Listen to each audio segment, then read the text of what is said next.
El gobierno de Nicolás Maduro anunció el traslado a la ciudad de Moscú de la sede europea de la petrolera estatal PDVSA, que estaba ubicada en Lisboa, en Portugal. El anuncio lo hizo la vicepresidenta de Venezuela, Delcy Rodríguez, durante su visita a Rusia, que también sirvió para reafirmar el compromiso del Kremlin con el país suramericano. Durante el discurso de apertura del nuevo año legislativo del Congreso argentino, el presidente Mauricio Macri afirmó que el país está mejor que cuando él asumió el poder en el 2015, pese a la crisis económica y a la inflación. Las palabras del mandatario provocaron críticas en la oposición, que rechazaron estas consideraciones por pensar que están fuera de la realidad del país. El gobierno de Pakistán liberó al piloto militar de India que había sido derribado en una disputa aérea en la región de Cachemira. Pese a su liberación, la tensión persiste entre India y Pakistán. Ambos países están atentos a una nueva escalada de tensión bélica. Analizamos este tema en este informativo de France 24. Muy buenas noches, bienvenidos a las noticias de France 24, soy Santiago López González. El gobierno de Nicolás Maduro ordenó el traslado de la oficina de la petrolera estatal PDVSA en la ciudad de Moscú. Hasta ahora, esta oficina central estaba funcionando en el viejo continente, en la ciudad de Lisboa, en Portugal. El anuncio lo hizo la vicepresidenta de Venezuela, Delcy Rodríguez, durante su visita a la capital rusa, argumentando que Europa no daba garantías para sus activos. Valentina Torres Sánchez nos cuenta más en su informe.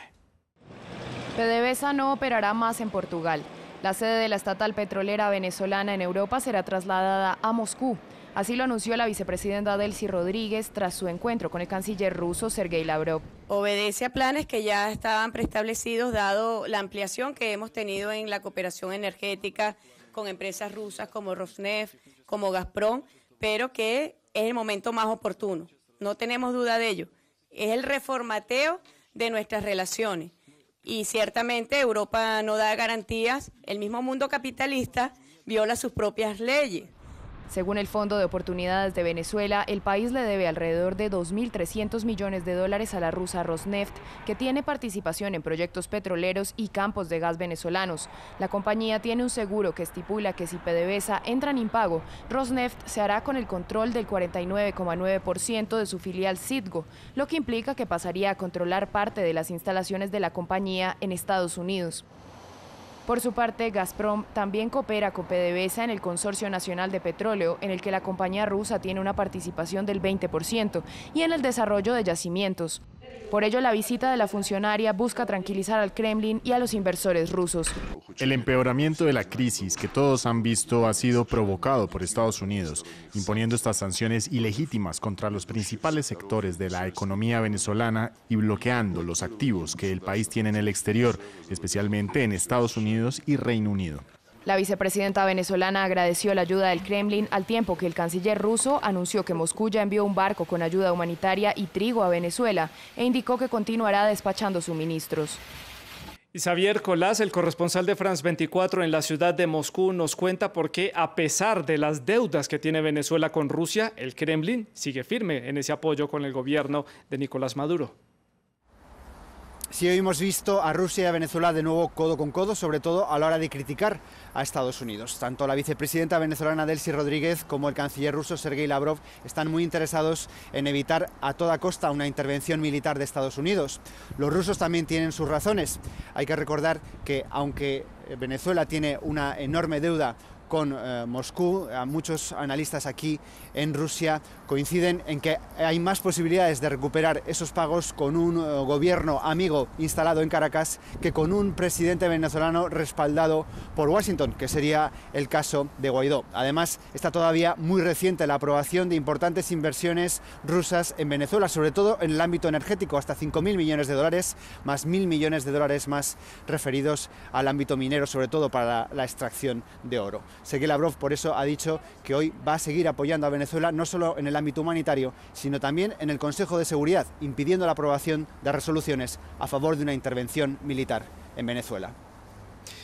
Y por otra parte, el gobierno de Estados Unidos anunció que revocó las visas de 49 ciudadanos venezolanos allegados al gobierno de Nicolás Maduro.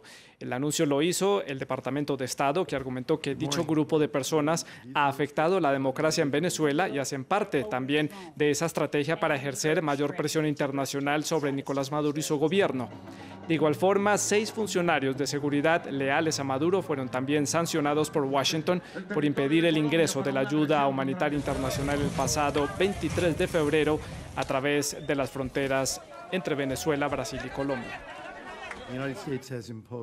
Estados Unidos impondrá nuevas restricciones de visados a los individuos responsables de socavar la democracia en Venezuela. Estamos aplicando esta política a numerosos funcionarios aliados con Maduro y sus familias. Los seguidores de Maduro, los violadores de los derechos humanos, los ladrones del pueblo venezolano y quienes socavan la democracia venezolana no son bienvenidos en los Estados Unidos. Tampoco lo son sus familiares, quienes disfrutan del nivel de vida privilegiado a costa de la libertad y de la prosperidad de los venezolanos. Y de otra parte, el proclamado presidente interino de Venezuela, Juan Guaidó, continuó con su gira por América del Sur para ganar apoyo a nivel internacional. Guaidó arribó a Asunción, en la capital de Paraguay, en donde fue recibido por el presidente Mario Abdo, quien reiteró el apoyo al gobierno interino. A su turno, también el canciller paraguayo Luis Alberto Castiglioni aseguró que su país aboga por aislar internacionalmente a Nicolás Maduro para lograr su renuncia. Horas más tarde, Juan Guaidó llegó a Buenos Aires, la capital argentina, para reunirse con el presidente Mauricio Macri.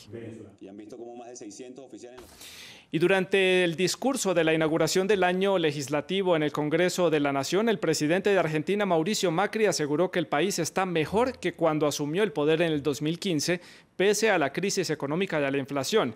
Afirmó que sigue apostándole por la transformación de las estructuras del Estado argentino. Para diferentes sectores de la oposición, las palabras del mandatario están alejadas de la realidad del país. Macri aspira a su reelección en los comicios de octubre, en los que se enfrentará a la expresidenta Cristina Fernández. Andrés Mesa nos cuenta más en su informe. Macri dice estar al mando de una Argentina mejor posicionada que cuando asumió la presidencia en 2015. El mandatario aseguró que su gobierno es transparente, que está acabando con la impunidad y combatiendo la corrupción. Hoy estamos resolviendo problemas que no son coyunturales, son estructurales. Si no hubiésemos tomado las decisiones que tomamos, la economía hubiese colapsado.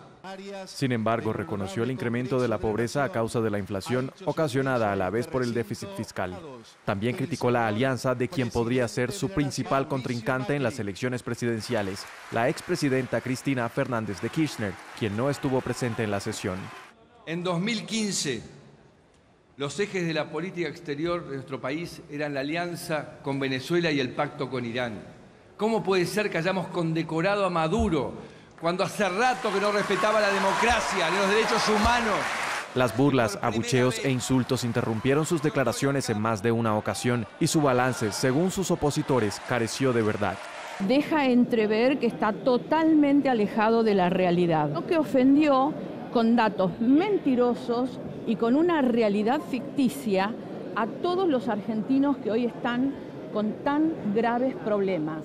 Mientras tanto, en las calles de Buenos Aires, multitudinarias protestas en su contra coincidieron en esta postura. Yo le diría al presidente que la verdad que salga de su burbuja, de, no sé, esa burbuja que tiene de que está todo bien y la verdad que no está nada bien. Los manifestantes criticaron que ha incumplido su promesa electoral de pobreza cero. Para la mayoría, el optimismo de Macri configura lo que sería la campaña para su reelección en los comicios de octubre. Y en otros temas, en un aparente gesto de paz, Pakistán liberó al piloto indio capturado el viernes pasado después de que militares pakistaníes derribaran el avión que piloteaba en la disputada región de Cachemira. Pese a esta liberación, el gobierno indio se mantiene en alerta ante una nueva escalada de tensión entre los dos países y de posibles ataques en esa región del norte del país. Más detalles en el siguiente informe. Liberado y escoltado de regreso a casa. El piloto de la Fuerza Aérea India, que había sido derribado en Pakistán, fue entregado a las autoridades indias como un gesto de paz. Miles de indios se reunieron en la ciudad fronteriza de Wagah para darle una bienvenida de héroe al piloto. Ahora, la pregunta es si su liberación ayudará a aliviar las tensiones entre Pakistán y la India. La confrontación entre los países vecinos estalló luego de un atentado suicida en Cachemira que dejó a 40 soldados muertos. El ataque fue reivindicado por el grupo pakistaní Jaish-e-Mohammad, un movimiento separatista que, según la India, tiene vía libre para moverse en Pakistán. 12 días después, la India respondió atacando un campo de entrenamiento de militares en Pakistán. El ataque aéreo fue la primera incursión en la llamada línea de control, una frontera de facto en una zona reclamada por ambos países desde 1971. Islamabad respondió y su ataque terminó con la captura del piloto. Ahora, Pakistán parece buscar calmar las tensiones y reabrió parcialmente su espacio aéreo. Los funcionarios pakistaníes esperan que la liberación del piloto lleve a la India a la mesa de negociaciones. Pero desde la India exigen que Pakistán accione contra los grupos terroristas. El bombardeo continuó durante el viernes por la mañana a lo largo de la frontera, hiriendo a varios civiles y obligando a cientos de personas a huir. Y relacionado con este tema, el gobierno de Pakistán presentó un video del momento de la liberación del piloto militar indio en el que daba sus primeras declaraciones a los medios de comunicación antes de regresar a su país de origen. Capitanes del ejército de Pakistán me salvaron de esas personas y de cualquier daño. Me llevaron a su unidad donde me brindaron primeros auxilios. Después me llevaron a un hospital donde me examinaron y me dieron otro tratamiento. El ejército de Pakistán es muy profesional. Veo la paz en él. Pasé un tiempo con ellos y estoy muy impresionado.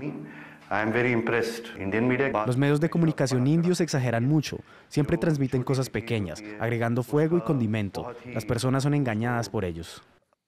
Saludamos al señor Ariel González, secretario ejecutivo del Centro de Estudios Internacional de la Universidad Católica Argentina, también experto en temas de Asia y de Medio Oriente. Muy buenas noches para usted, señor González. ¿Y qué tan representativo es este hecho del día de hoy que Pakistán haya liberado a este piloto militar indio que había sido capturado en días atrás? Bueno, muchas gracias. Creo que es un gesto muy importante. Es la primera señal de que esta tensión entre India y Pakistán pueda tener una solución por vías pacíficas. Esta cuestión de Cachemira tiene varias décadas y dos conflictos armados, una serie de ataques insurgentes a lo largo de 60 años, por lo que es una cuestión bastante peligrosa, teniendo en cuenta que la India y Pakistán son dos estados que tienen un arsenal nuclear lo suficientemente importante como para crear una masacre a nivel humanitario. Señor González, quiero que nos ponga en contexto y nos cuente a grandes rasgos por qué India y Pakistán están enfrentadas por el control de la región de Cachemira, que incluso se extiende hasta el territorio de China. Bueno, esto tiene que ver con la independencia de Pakistán en el 48, en el cual esta región, de acuerdo a los acuerdos que se habían desarrollado en esa época, debía llevar adelante un referéndum. Este referéndum finalmente no se produjo y Cachemira fue básicamente dividida en dos debido a un conflicto armado. 2/3 quedaron en parte de la India, 1/3 de parte de Pakistán y un sector también de Cachemira estuvo en parte de China que luego devolvió a Pakistán. Pero es bastante complejo porque hay la diversidad étnica es muy grande. Son los estados, por ejemplo, de la India que tienen mayoría musulmana y eso permite también a Pakistán tener algunos grupos proxy o que lo apoyen para generar este tipo de incidentes y también ataques terroristas. Señor González, muchas gracias por habernos atendido desde la ciudad de Buenos Aires y habernos puesto en contexto y analizado esta situación que se está presentando en la región de Cachemira entre India y Pakistán. Y nosotros finalizamos en Brasil, en donde comenzó oficialmente el carnaval de la ciudad de Río de Janeiro. Las autoridades locales esperan unos 7 millones de personas en las calles y en las playas cariocas a lo largo de esta festividad, una de las más reconocidas a nivel mundial. El Sambódromo acogerá los desfiles de 43 escuelas de samba durante estos 6 días de fiesta, en el que mostrarán sus mejores coreografías y los más coloridos y brillantes vestidos para impresionar al jurado y a los asistentes. Unos 500.000 espectadores se espera que pasen por el Sambódromo, este recinto que cumple ya 35 años durante esta festividad. Con estas imágenes los dejamos aquí en France 24. Siga con nosotros.